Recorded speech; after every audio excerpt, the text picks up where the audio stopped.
ओम शांति। रात्रि क्लास चल रहा था 20/12/68 का। पहले पेज के मध्यांश में बात चल रही थी कि मनुष्य 84 जन्म लेते हैं, 84 लाख योनियों में नहीं जाते हैं।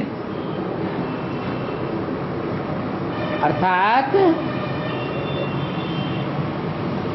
84 लाख योनियां जैसे जैसे कर्म करती हैं, वैसे वैसे मनुष्य आत्माएं कर्म कर सकती हैं, परंतु 84 लाख योनियों में नहीं जाती हैं।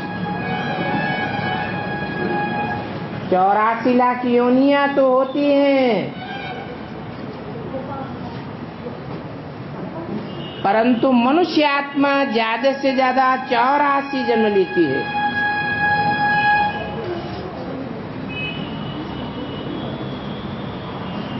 ऐसे ऐसे बहुत टॉपिक निकाल करके सहज सहज तुम बच्चे समझा सकते हो। बताओ कि हमको भगवान क्या पढ़ाते हैं और शिव भगवान कैसे पढ़ाते हैं।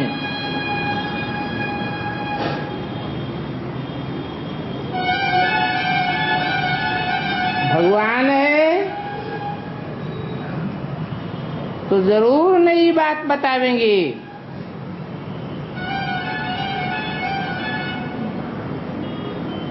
और अन्य आत्माओं की तरह नहीं बतावेंगे,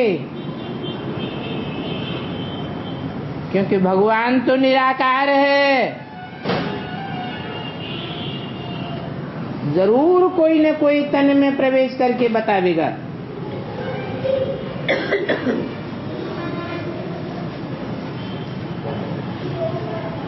कहाँ कहाँ यादगार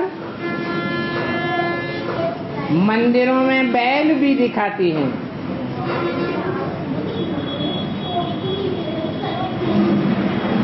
और गीता में रथ भी मशहूर है।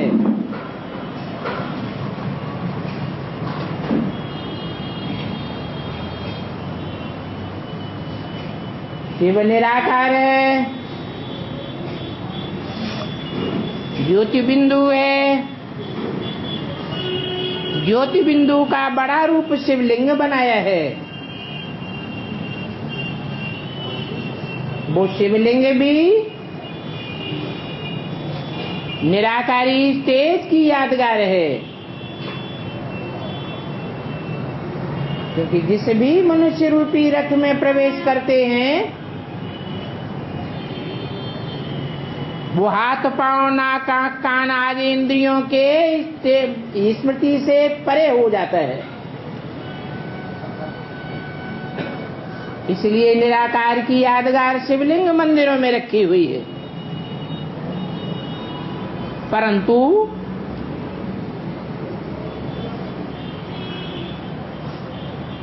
शिवलिंग निराकार बैल पर सवारी कैसे करेगा? तो शंकर को सवारी दिखाई हुई है। एक ही ऐसी मूर्ति है जो संसार में सबसे जास्ती नग्न मूर्तियों के रूप में दिखाई जाती है। खुदाइयों में भी वो नग्न मूर्ति सबसे जास्ती तादाद में मिली।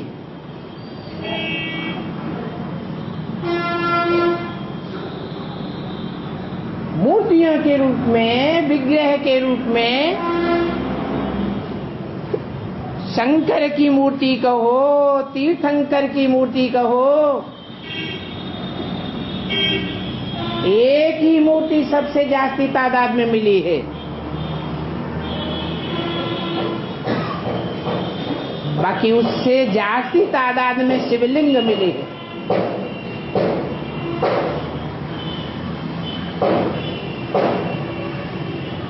लिंग में और बिंदु में अंतर होता है।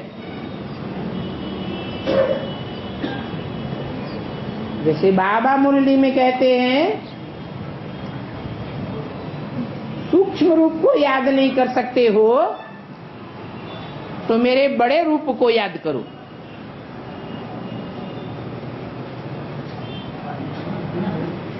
सूक्ष्माति सूक्ष्म ज्योति बिंदु मेरा सूक्ष्म रूप है, और लिंग तो चाहे जितना बड़ा बना दो, क्योंकि महिमा तो तब होगी जब वो बिंदु कर्मेंद्रियों से कोई कार्य करके दिखावे। तो बड़ी महिमा कैसे दिखाई जाए? तो बड़ी महिमा दिखाने के लिए लिंग को बड़ा आकार दे दिया है। आत्माओं की यादगार शालिग्राम छोटे छोटे दिखावेंगे और रुद्रयज्ञ रचते हैं तो लिंग बड़ा दिखावेंगे। वो बड़ा रूप जरूर साकार स्वरूप की यादगार है, जो पुरुषार्थ संपूर्ण होने के बाद शिव बाप समान निराकारी स्टेज को पकड़ लेता है। जैसे कि हाथ पांव नाका कान है ही नहीं,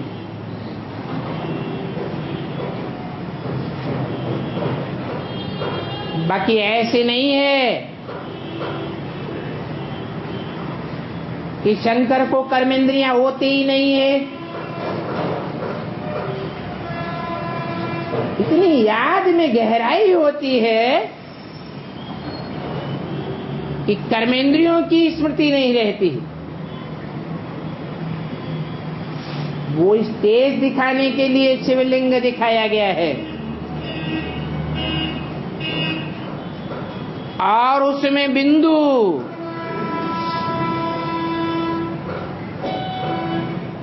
अति सूक्ष्म स्टेज में भी दिखाते हैं,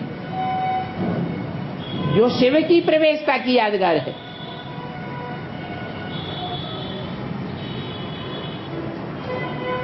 ऐसी निराकारी स्टेज धारण करने के बाद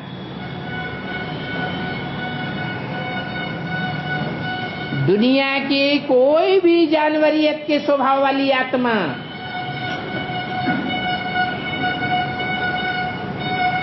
कैसी भी राक्षसी आत्मा क्यों न हो, उसमें प्रवेश करके उसके कार्य व्यवहार को बदलने की शक्ति पैदा हो जाती है।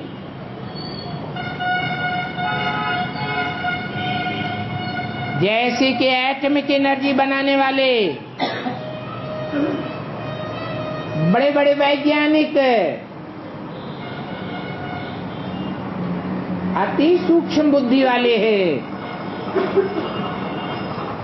परंतु आसुरी बुद्धि वाले हैं। संसार का भी और अपना भी कल्याण करने के लिए एटमिक एनर्जी तैयार करते हैं, परंतु उनमें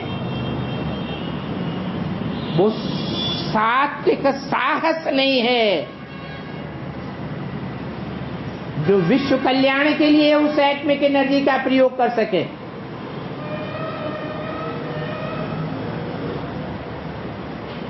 क्योंकि विनाश भी कल्याणकारी कार्य है, परंतु भावना कल्याणकारी चाहिए।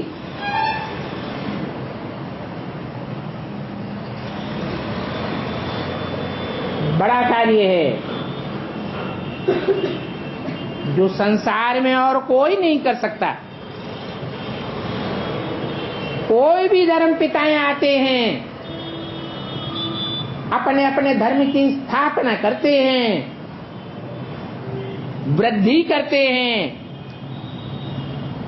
परंतु पुरानी परंपराओं का, पुराने धर्मों का, पुराने राज्यों का, पुरानेपन का विनाश नहीं कर पाते। और जब तक पुरानी परंपराओं का खंडन नहीं होता है, तब तक नई परंपराएं पनप नहीं सकती हैं।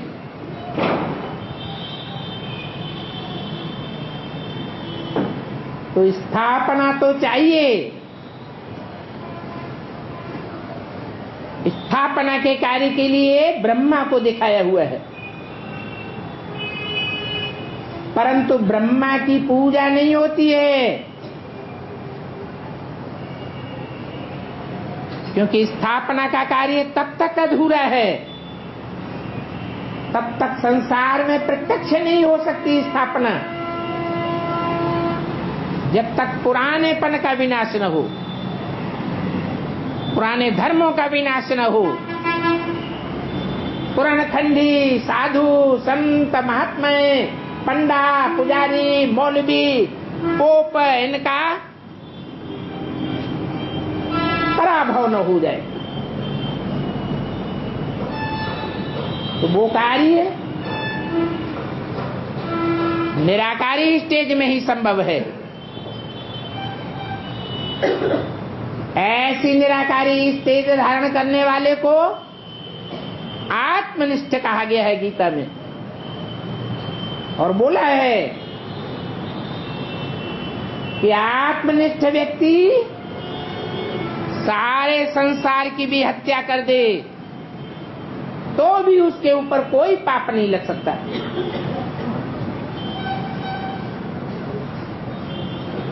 क्योंकि देवभान में रह करके जो कार्य किए जाते हैं, उनसे काम क्रोध लोभ मोह अहंकार पैदा होता है। अगर देवभान ही नहीं है तो 5 विकार भी पैदा नहीं हो सकते, और 5 विकारों के द्वारा जो पाप बनते हैं वो पाप भी नहीं हो सकते। तो दिखाया है कि ब्रह्मा द्वारा स्थापना सब धर्म की, और शंकर द्वारा विनाश असत धर्मों का। अर्थात स्थापना के मुकाबले विनाश का कार्य ज्यादा कठोर है।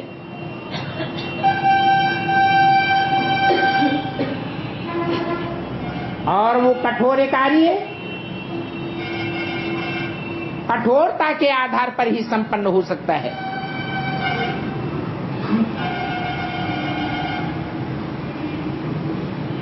स्ट्रिक्ट बनना पड़ता है। इसलिए बाबा ने त्रिमूर्ति का चित्र तैयार किया। उसमें ब्रह्मा को सहज आसन पर बिठाकर दिखाया है, ताकि साबित हो कि वो लीनेंसी में रहते हैं, कड़क स्वभाव नहीं है, लचीला स्वभाव संस्कार है। और शंकर को कड़क बैठक में दिखाया गया है। वो किसी की कोई बात नहीं सुनता। जो ब्रह्मा के मुख से निकले हुए महावाक्य हैं वो पत्थर की लकीरें हैं, शिव के वाक्य हैं। इसलिए ब्रह्मा से जाकर कोई पूछते थे बच्चे, बाबा घर में बहुत परेशानी है, पूरा परिवार दुखी है, परेशान है, हमको शादी करनी ही पड़ेगी। तो ब्रह्मा बाबा का मन द्रवित तो हो जाता था। बल मुरली में आया है, शादी बर्बादी, तो भी बाबा का द्रवित मन बच्चे का दुख सुन नहीं सकता। नाम ही है ब्रह्मा, ब्रह्म माने बड़ी, माँ माने माँ। माताओं में सबसे बड़ी माँ। इस माँ के लिए बोला है, ये ब्रह्मा ही तुम्हारी जगदम्बा है, एक दो की अम्बा नहीं। किसकी अम्बा? सारे जगत की अम्बा। तो माताओं जैसे स्वभाव संस्कार उसमें भरे हुए हैं। बोली नैंसी के स्वभाव संस्कार विनाश का कार्य कैसे करेंगे?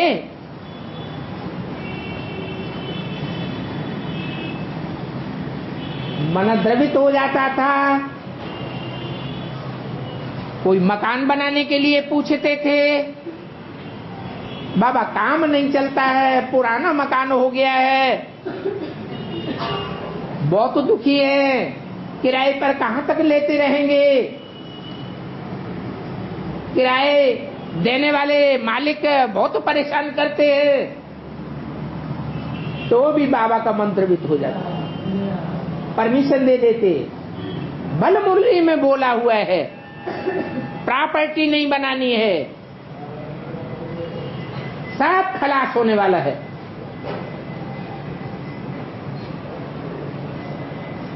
ईश्वरीय सेवा में लगाएंगे तो जन्म जन्मांतर के लिए तुम्हें महल माड़ियां अटारियां मिलेंगे।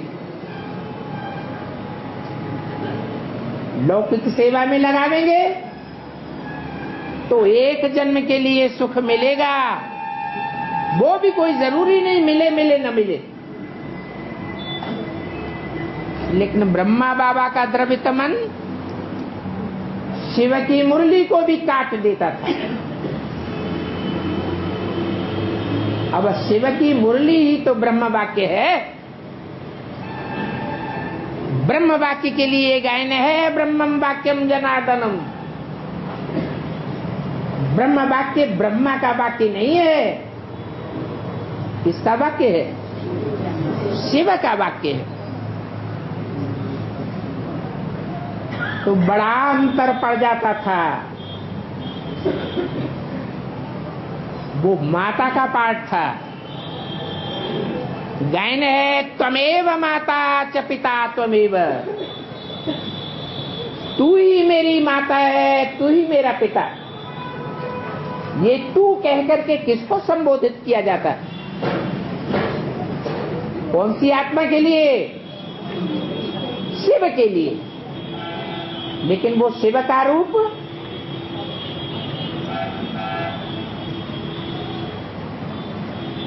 शंकर का रूप नहीं है, जो ब्रह्मा के रूप में पार्ट बजाता है।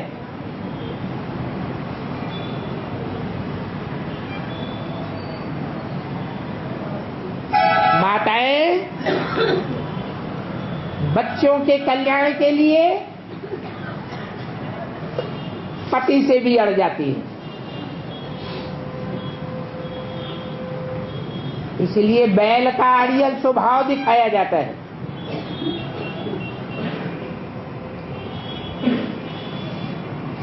पति के डायरेक्शन की भी परवाह नहीं करती। बच्चों का दुख उनसे देखा नहीं जाता। बाप तो कठोर स्वभाव का होता है।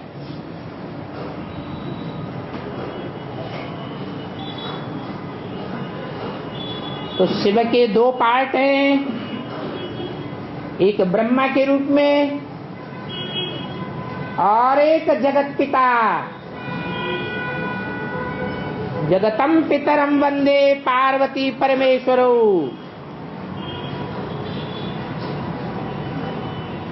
शंकर के रूप में।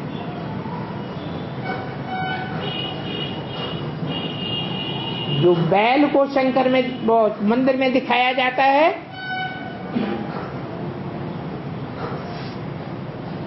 वो बैल कोई भगवान नहीं है।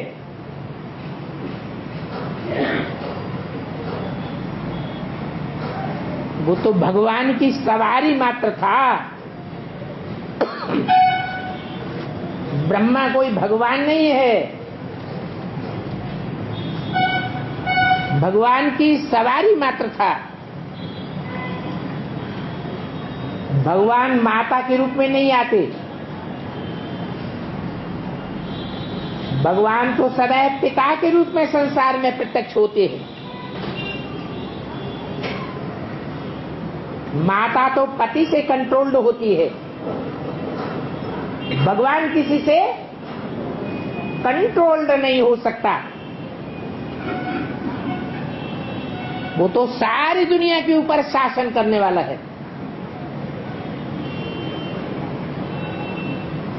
और कठोरता से शासन करने वाला नहीं है, हिंसा से शासन करने वाला नहीं है। जैसे दुनिया में मनुष्य हुए, हिटलर, नेपोलियन, मुसोलिनी, अलेक्जेंडर, वो तो प्यार का शासन चलाने वाला है। फिर भी जो भी ईश्वरीय नियम कानून है उनके ऊपर स्ट्रिक्टली अमल करने वाला है। आज के राजनेताओं की तरह नहीं, जो खुद ही कानून बनाते हैं और खुद ही तोड़ देते हैं। ईश्वरीय कायदे कानून ऐसे मजबूत कानून हैं, कायदे हैं,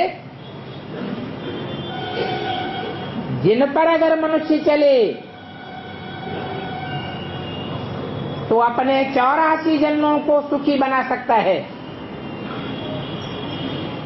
शांति में बना सकता है।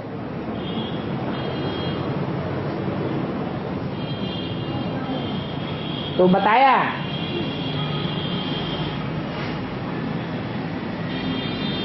कि शिव की सवारी रथ पर भी दिखाते हैं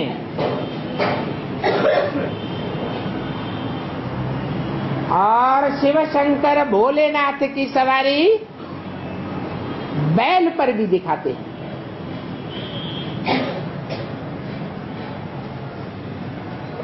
शिव बाप आते हैं, लक्ष्य लेकर के आते हैं कि मैं इस दुनिया में आया ही इसलिए हूं कि बच्चों को नंबरवार आप समान बनाऊं। मैं निराकार हूं तो मेरे बच्चे भी निराकार रिश्ते धारण करके मेरे वतन के वासी बने। उन बच्चों में एक ही बच्चा है जो पहले 100% निराकारी स्टेज को धारण करता है। इसलिए एक ही नाम है, एक ही देवता है। ऐसे तो 33 करोड़ देवताएं गए हुए हैं, परंतु शिव के साथ सिर्फ एक ही देवता का नाम जोड़ा जाता है। शिव शंकर भोलेनाथ कहा जाता है। सिर्फ भोलेनाथ भी नहीं, शिव शंकर भोले भाले कहा जाता है। शिव नाम पहले, उनका गुणवाची नाम भोले भी पहले, शंकर नाम बाद में, तो भाले नाम उनका बाद में दिया हुआ है। अर्थात दुनिया के दुख देने वाले बड़े बड़े कांटों के लिए वो भाला है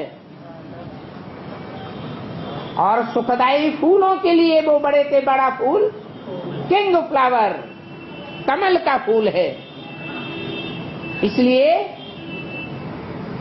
शंकर का आसन प्राय करके कमल फूल भी दिखाया जाता है।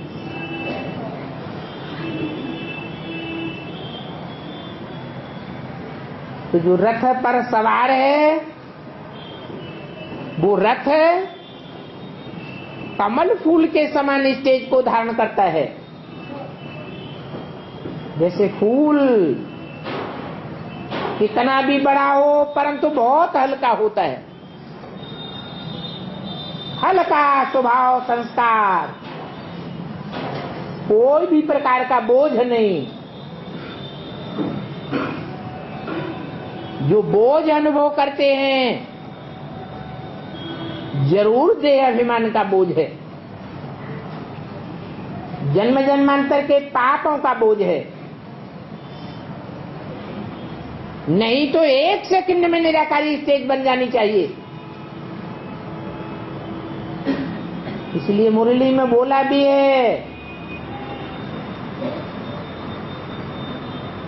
कि बाप दादा चाहे तो अभी भी वापस परमधाम जा सकते हैं, परंतु बच्चों के लिए रुके हुए हैं। बच्चों की अवस्था भी नंबरवार निराकारी बने। 4.5 लाख बच्चे हैं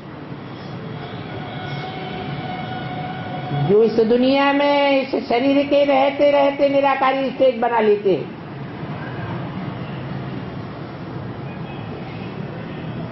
और शरीर के रहते रहते परमधाम की स्टेज को अनुभव कर लेते हैं।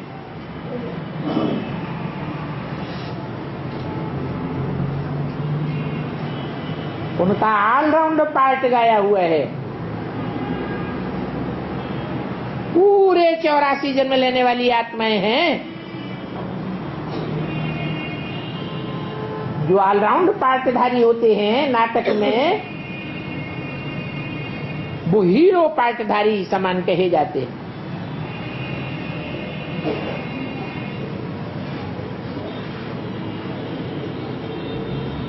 तो रथ का बड़ा गायन है।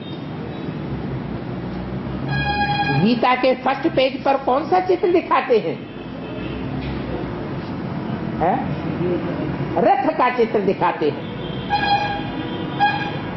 भगवान आया तो काहे पर सवार होके आया? रथ पर सवार होके आया। मनुष्यों ने समझ लिया कोई स्थूल रथ होगा। उन्हीं मनुष्यों ने ये गलतफहमी कैसे धारण कर ली, जिन्होंने शास्त्रों में भी लिख दिया शरीरम रथम विद्धे इंद्रियाणि हयान्याहु। शरीर को रथ समझ, इंद्रियों को घोड़ा समझ। फिर भी गलतफहमी हो गई। मनुष्य की भिखारी बुद्धि ये तालमेल नहीं बैठा सकी कि वो शरीर रूपी रथ कौन सा है जिस रथ पर सवार होकर वो निराकार परमेश्वर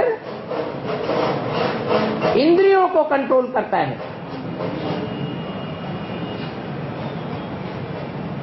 और शरीर रूपी रथ को संचालन करता है।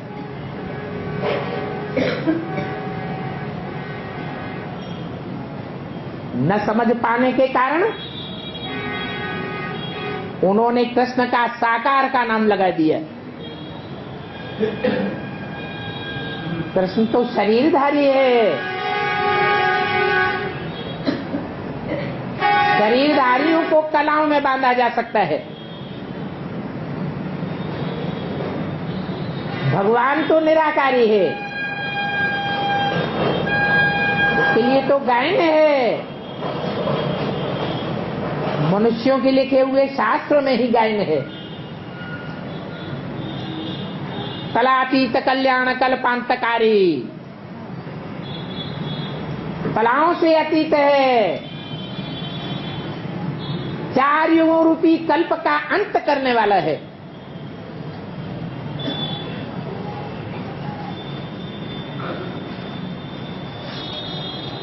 भगवान मनुष्य कैसे हो सकता है? मनुष्य तो काहे उसे जाता है जिसका मन चलायमान हो।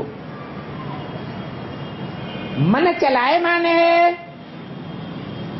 तो प्रजापिता हो सकता है,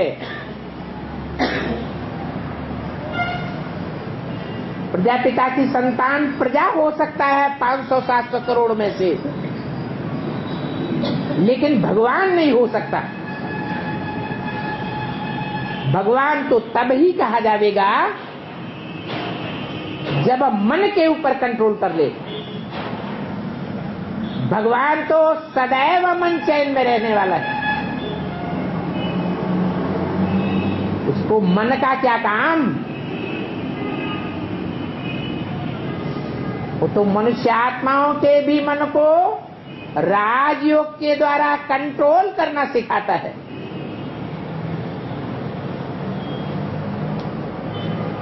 उसका मन कैसे वशीभूत होने से परे हो जाएगा।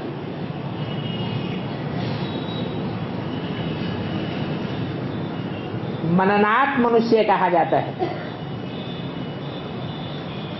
जो सोचता है विचारता है उसे मनुष्य कहा जाता है। अरे भगवान को भी सोचने की जरूरत है। भगवान तो सदैव ही असोचता अभोक्ता है। वो अभोक्ता भगवान निराकार ज्योति बिंदु शिव कोई मनुष्य के शरीर रूपी रथ में प्रवेश करता है तो वो रथ मशहूर है, शास्त्रों में भाग्यशाली रथ के रूप में भी गाया हुआ है, जो ज्ञान गंगा लाने के निमित्त बनता है। ज्ञान कोई पानी की गंगा में नहीं आता है,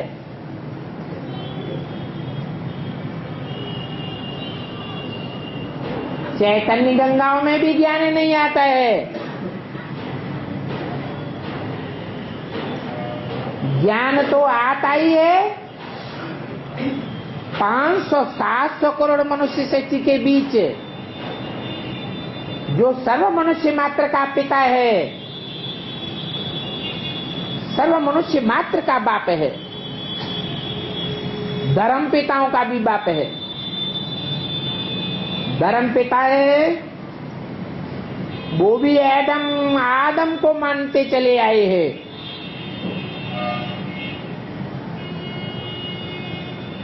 वही आदम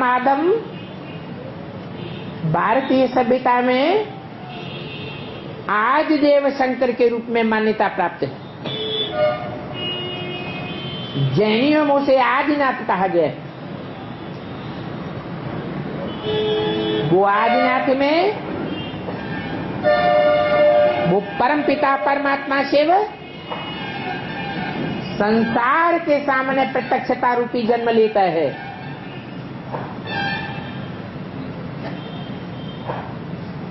और घोर अज्ञान की अंधकार की रात्रि में जन्म लेता है।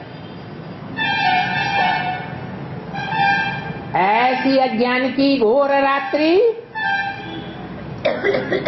कि जिसमें 500-700 करोड़ मनुष्य आत्माएं तो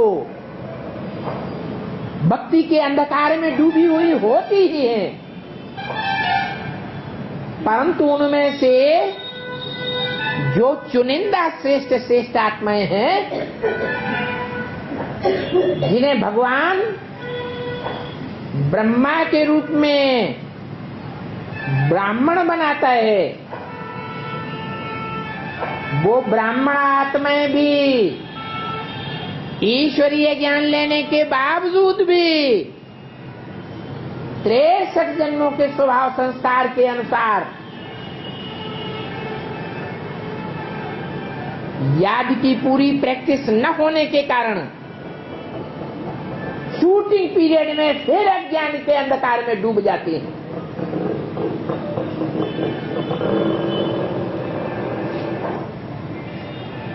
और इतना ही नहीं, जैसे गीता में और शास्त्र में गाया हुआ है कि कोटों में कोई और कोई में भी कोई, का मतलब 500-700 करोड़ में से थोड़े से ब्राह्मण निकलते हैं। ब्रह्मा के मुख से ज्ञान सुनने वाले, अपने जीवन को परिवर्तन में लाने वाले, नंबरवार उन ब्राह्मणों में से भी चुनाव किया जाता है जो भगवान की गुह्यतम गुह्य पढ़ाई पढ़ते हैं, जिसके लिए गीता में बोला है गुह्यात गुह्यतरम ज्ञानम, गुह्य ज्ञान से भी गुह्य ज्ञान सुनाता हूं। ऐसी गुह्य नॉलेज लेने वाले, ईश्वर की टॉप मोस्ट पढ़ाई पढ़ने वाले, वो भी शूटिंग पीरियड में 63 जन्मों के स्वभाव संस्कार के आधार पर माया के चंबे में आ जाते हैं और अज्ञान के अंधेरे में डूब जाते हैं। बेहद के ब्राह्मणों की दुनिया की भी ये हालत हो जाती है। तब उस अज्ञान अंधकार की रात्रि का नाम पड़ता है महाशिवरात्रि। कोई नहीं जानता ये शिव की जयंती का टाइम है, इसलिए भक्ति मार्ग में कोई भी शिव जयंती नहीं मनाते। क्या मनाते हैं? शिवरात्रि मनाते हैं। ये तो अधूरे नॉलेज लेने वाले ब्राह्मण सन 36 के बाद दुनिया के देखा दुनी नकल करके शिवरात्रि के दिन महाशिवरात्रि अथवा शिव जयंती का पर्व मना लेते हैं। उनसे पूछा जाए कि शिवरात्रि के दिन ही तुम ये पर्व क्यों मनाते हो, तुम्हें कैसे पता चला कि इस शिवरात्रि के दिन ही भगवान आते हैं? तो बता ही नहीं सकते कि भगवान के आने का तो टाइम किसी को पता ही नहीं चलता। अरे भूत प्रेत मनुष्य आत्माएं प्रवेश करती हैं तो सबको पता लग जाता है इसमें भूत प्रेत का आवेश हुआ, चेहरा मोहरा बदल जाता है। तो मनुष्यों की प्रवेशता में और भगवान की प्रवेशता में तो जमीन आसमान का अंतर है। मनुष्य आत्माओं को सूक्ष्म शरीर होता है, सूक्ष्म शरीर जन्म जन्मांतर के पापों के बोझों से बोझिल होता है, इसलिए भटकता रहता है।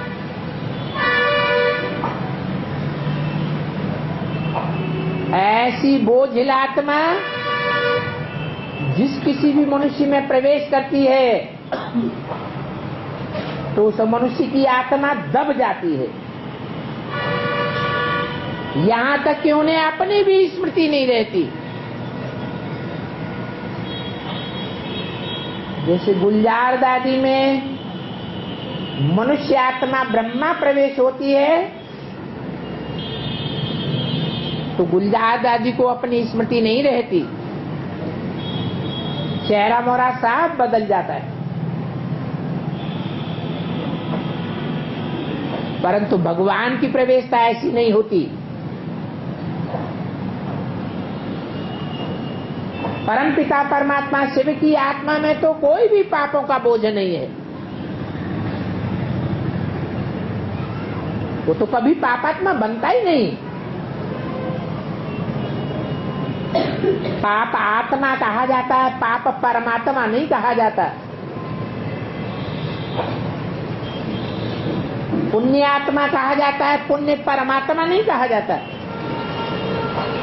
जो जन्म मरण के चक्र में आएगा वो पाप पुण्य भी करेगा।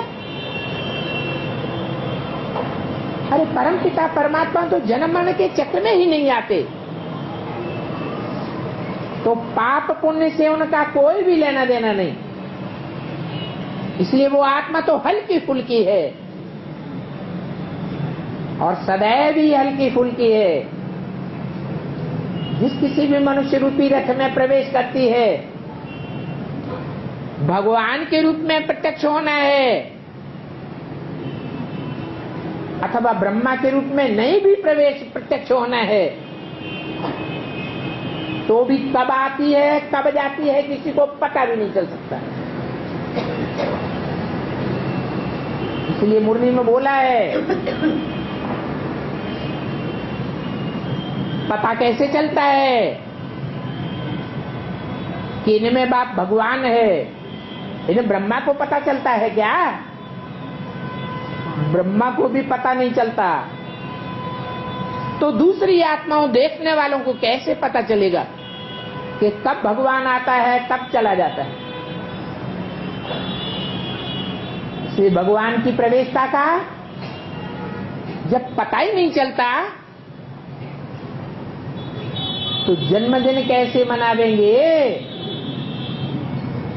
उनका तो जन्म भी दिव्य है। मनुष्यों के सदृश जन्म नहीं है कि गर्भ के अंदर छुपा बैठा है तो गुप्त है और गर्भ से बाहर आया तो प्रत्यक्ष है, माने जन्म है। उनका तो बेहद का जन्म है। जरूर कोई शरीर रूपी रथ है, जिस शरीर रूपी रथ के बुद्ध रूपी पेट में प्रवेश तो है, लेकिन कोई जान नहीं सकता निश्चयात्मक बुद्धि से कि भगवान आया हुआ है या नहीं आया हुआ है। घड़ी घड़ी मनुष्य निश्चय निश्चय के चक्र में आते रहते हैं। अरे ये भगवान है या नहीं है? घड़ी घड़ी में है, घड़ी घड़ी में नहीं है। एक भी मनुष्य आत्मा को ये पक्का निश्चय नहीं हो पाता कि भगवान मुकर्रर रूप से इसी रथ में आया हुआ है। इसलिए उसे जन्म नहीं कहेंगे, ज्ञान गर्भ कहेंगे। जो चीज है गर्भ में समाई हुई है उसके बारे में कुछ भी नहीं कहा जा सकता।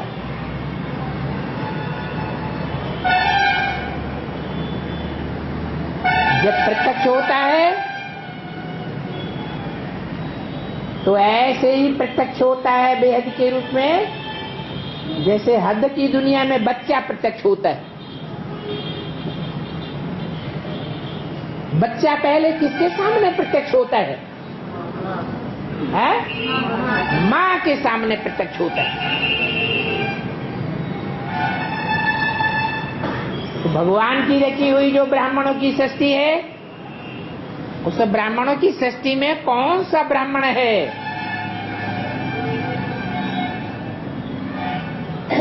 जिस ब्राह्मण में पहले पहले भगवान प्रत्यक्ष होता है?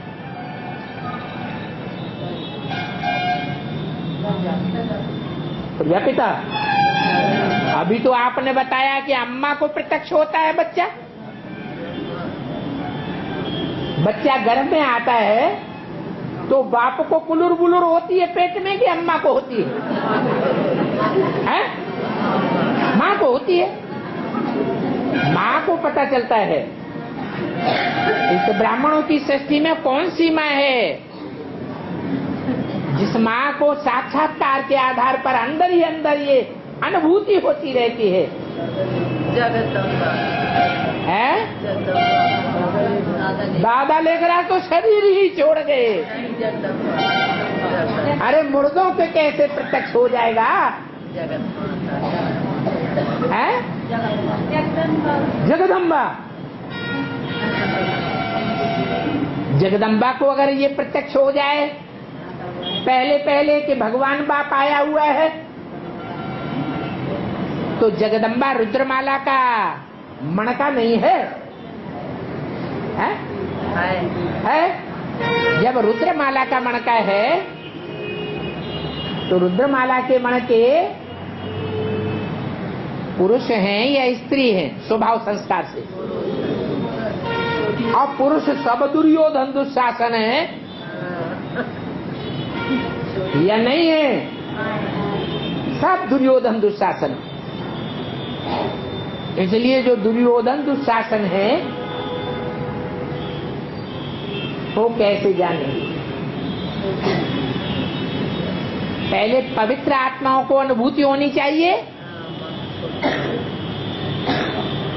या पवित्र आत्माओं को अनुभूति होनी चाहिए? ये रुद्रमाला के मणके तो जन्म जन्मांतर के राजाएं हैं भिखारी, इनको कैसे अनुभूति हो सकती है?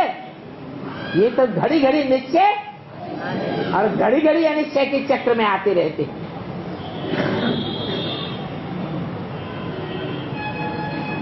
तो बताओ ब्राह्मणों की दुनिया में वो पवित्र आत्मा कौन हो सकती है? जो माताओं कन्याओं, खास करके भारत की कन्याओं माताओं का प्रतिनिधित्व करने वाली भारत माता है साक्षात, जिसके लिए अव्यक्तवाणी में बोला है भारत माता शिव शक्ति अवतार अंत का यही नारा है।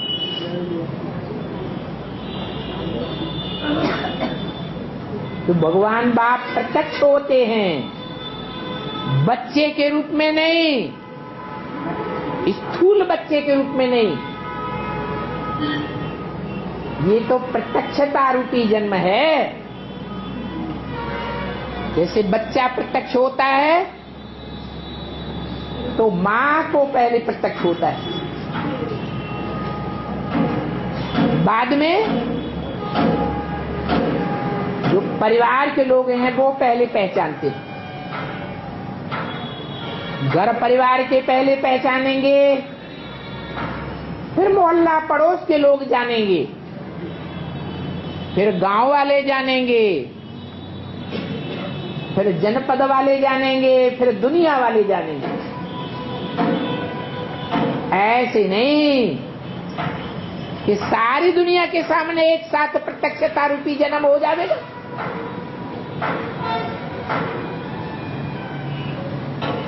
तो भगवान की प्रत्यक्षता रूपी जन्म भी दिव्य है,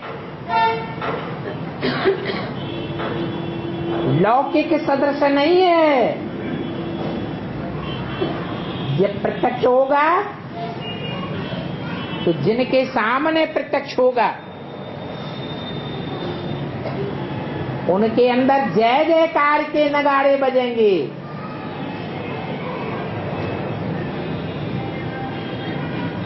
और कोई ऐसे उनके विरोधी भी होंगे जिनके अंदर हाहाकार बजेगी, हाहाकार बीतेगा। ऐसा नजारा भी दुनिया में सामने आवेगा। एक तरफ हाहाकार और दूसरी तरफ जय जयकार।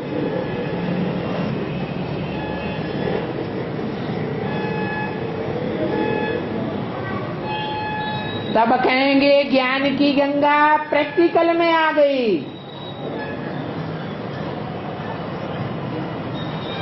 100% ज्ञान की गंगा प्रत्यक्ष हो गई। अर्थात जो गैन है ज्ञान गंगाएं निकली बाद में, तो जरूर आदि में भी निकली होगी। जो आदि में सो अंत में।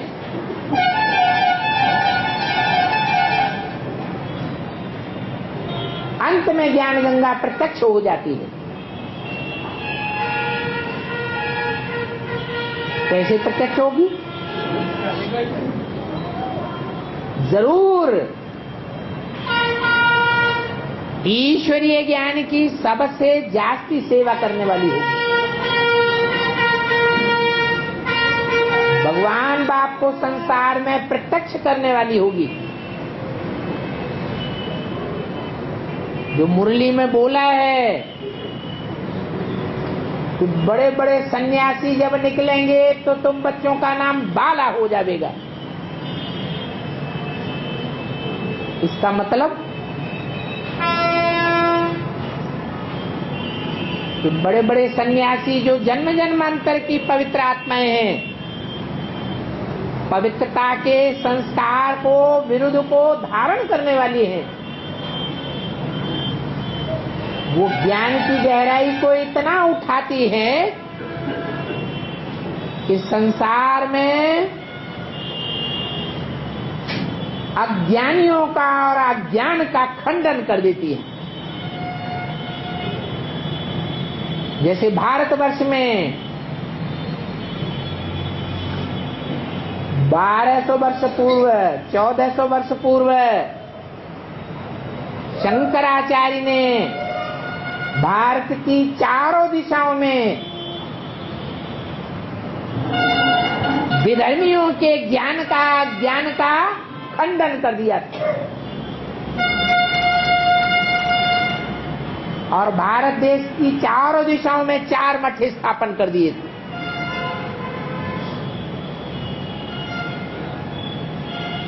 तो विधर्मियों का खंडन करना ये सन्यासियों का काम है। और गंगा भी उन्हीं सन्यासियों की मां बोली जाती है, जिन सन्यासियों में भीष्म पितामह प्रसिद्ध हुए थे।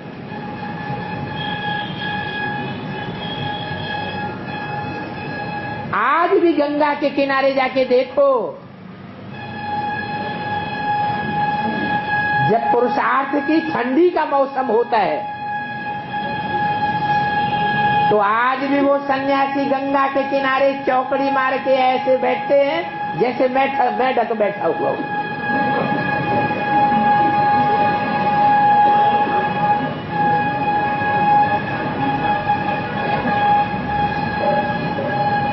बच्चा होता है ना,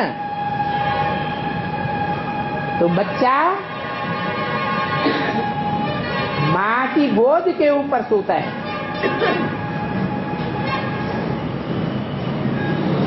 वो सन्यासी जन्म जन्मांतर के ज्ञान के चात्रक हैं और पवित्रता के भी चात्रक हैं, परंतु उनको रास्ता नहीं मिलता। ऐसी आत्माएं जब ब्राह्मण बच्चों के सहयोगी बनती हैं तो संसार में भगवान की प्रत्यक्षता क्यों नहीं होगी?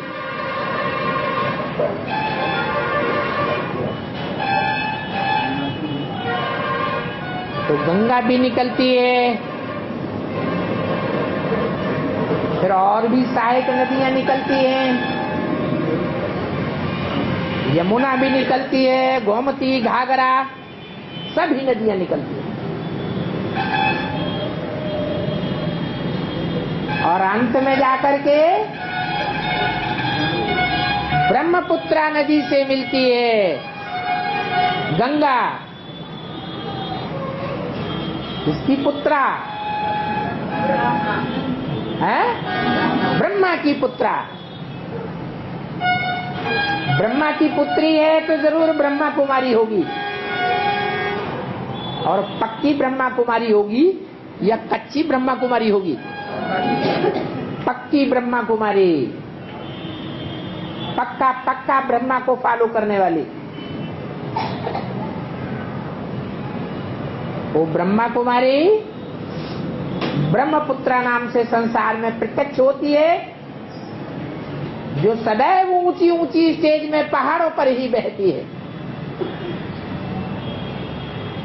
अंत में जाकर के गंगा से मिलती है। तब फिर गंगा सागर का मेला मनाया जाता है। इसलिए गायन है और मेले बार बार गंगा सागर एक बार खेल खलास।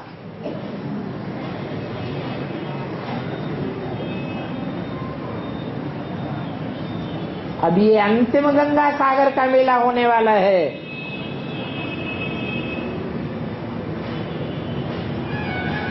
सारे संसार में भगवान बाप तेजी से प्रत्यक्ष होने वाला है।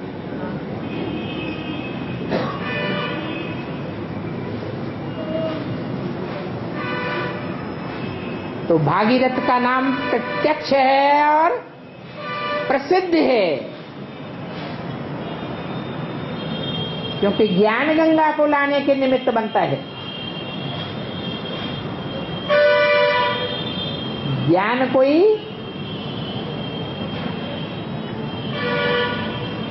स्त्री चोले से नहीं आता है,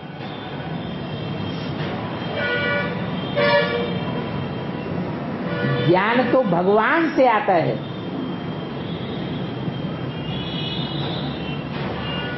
अज्ञान मनुष्य गुरुओं से आता है।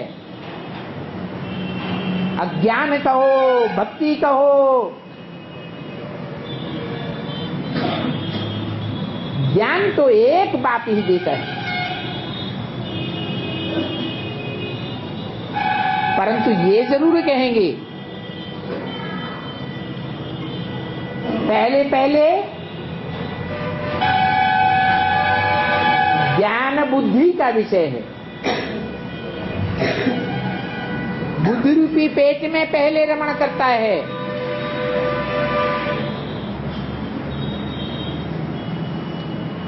तो जब तक भागीरथ की बुद्धि रूपी पेट में रमण करता है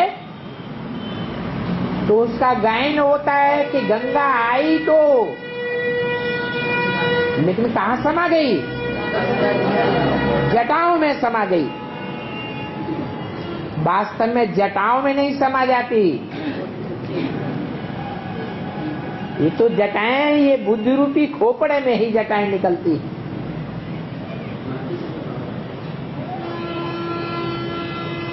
और मनुष्य का जो खोपड़ा है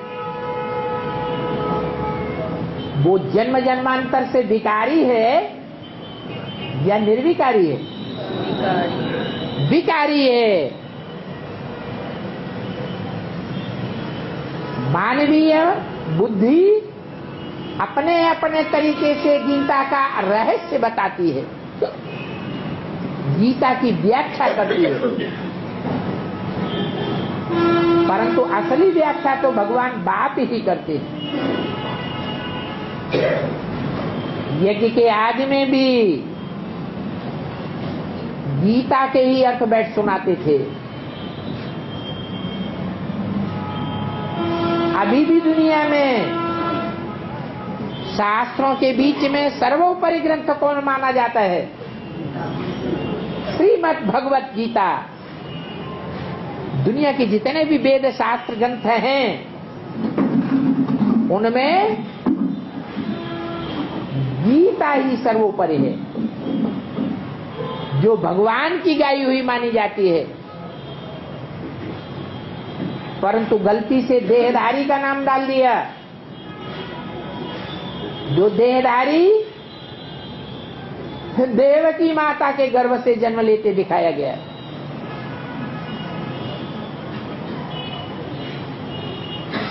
देहधारियों से पालना लेते हुए दिखाया गया है। वास्तव में भगवान को तो पालना की जरूरत ही नहीं है, वो तो सारे संसार का पालन करता है। सारी सृष्टि का धरता भरता है।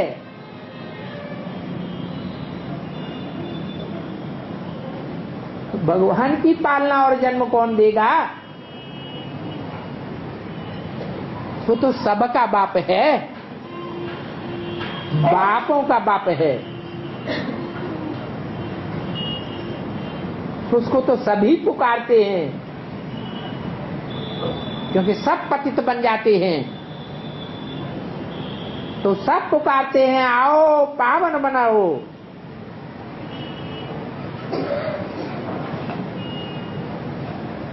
तो जरूर जिसमें पहले पहले आता है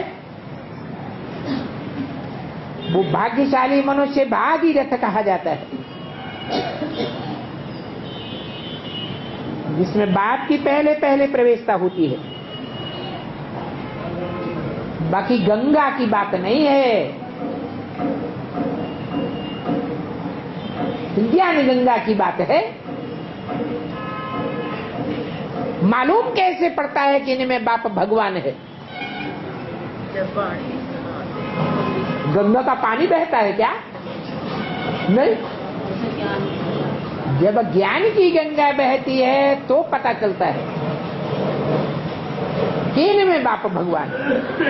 बाकी गंगा की बात नहीं है, वो तो भगवान का रथ है। भगवान स्वयं कहते हैं कि मैं बहुत जन्मों के अंत के जन्म में प्रवेश करता हूं।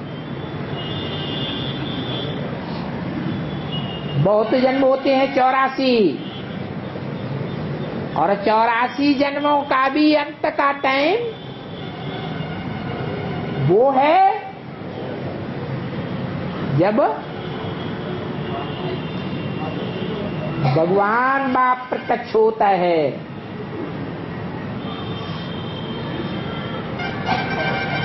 ओम शांति।